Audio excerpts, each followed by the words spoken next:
Neil Magny, Jake Matthews. Guys, this one is complicated. Now, the reason it's complicated, you could give me any scenario, and I could give you a precedence for that scenario. But not this one. I haven't seen it before. Let me set the table for you. Jake Matthews, Stone Cold Killer. Neil Magny, Stone Cold Killer. Go out and fight each other. Everything is going Jake Matthews' way, all in the first round, and he gets a topside guillotine. Neil Magny's arms, almost like the old Hulk Hogan, almost like he's Chael Sonnen caught in a buggy choke by Craig Jones. They go limp. Referee stops the action. Says, hey, we're done. He's choked out. Neil Magny instantly says, who's choked out? I'm fine. Referee gets a quick read of the room and realizes he has not lost consciousness. What do? Well, the referee made a decision that we're going to continue the fight. That's what we're going to do. Fight goes on. Everything's going Matthews' way until it's not. Neil Magny ends up submitting Matthews.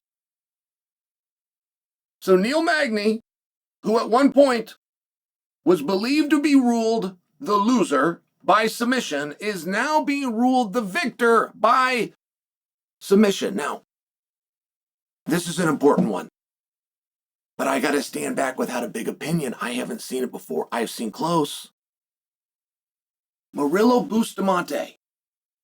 John McCarthy will speak about it to this day as his least favorite call of his own. Of any call that Big John, has made, this is the one that he didn't like. Matt Lindland gets caught in a submission and taps. World title on the line. Matt gets up and tells John, I did not tap. You did not see that right. John says, all right, to your corner, sends Murillo to his corner. He restarts the fight. Later in the fight, there's another submission which gets ruled a submission for Murillo Bustamante. Everything's fine. No point in revisiting the first one. No point in revisiting, did we make the wrong call against Murillo Bustamante, because we now have made the right call for Murillo Bustamante. So ultimately, whatever you decide in the first submission is the same result, and therefore it's all right. And I've seen that a million times. I believe that I saw that with Canelo versus Crawford. They said that Canelo lost that by 2 rounds. He lost that fight by closer to 10 rounds than he did by 2 rounds. But because the outcome is the same, what difference does it make? Why revisit it? I'll go back to the night that McGregor and Mayweather fought.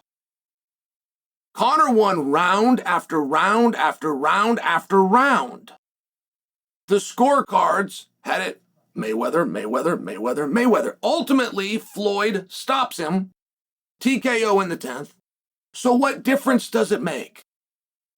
What difference does it make how disputable the turned-in scores were,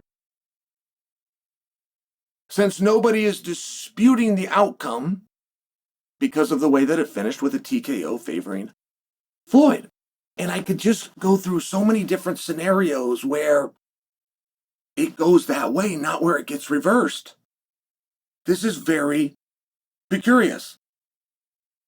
So Jake Matthews is going to appeal this result. Now, this fight took place in Australia.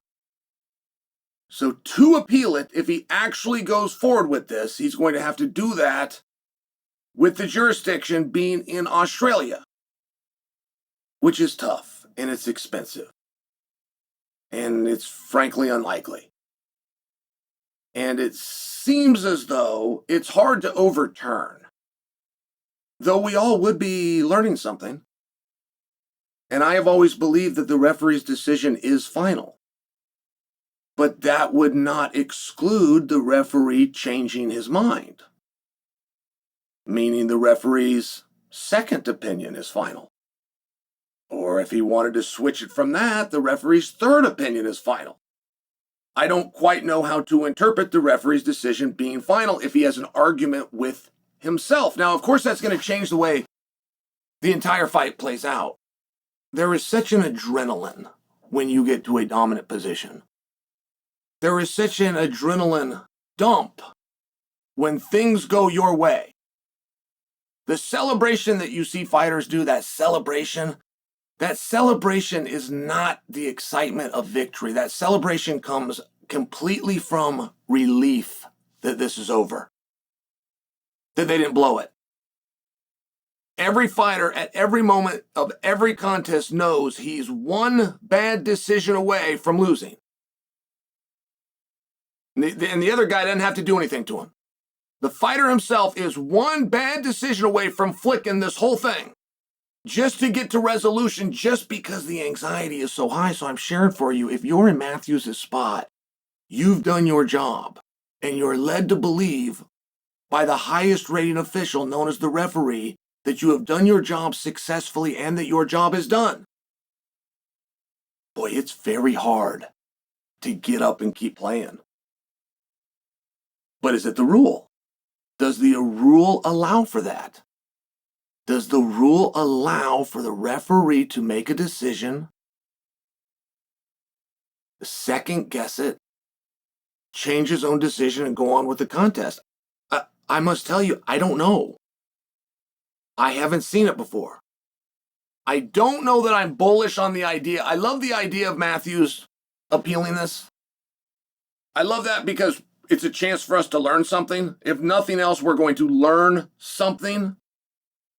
But the realisticness of going through the expense and the fees of getting out and doing this in Australia makes me think that following up on this isn't going to happen.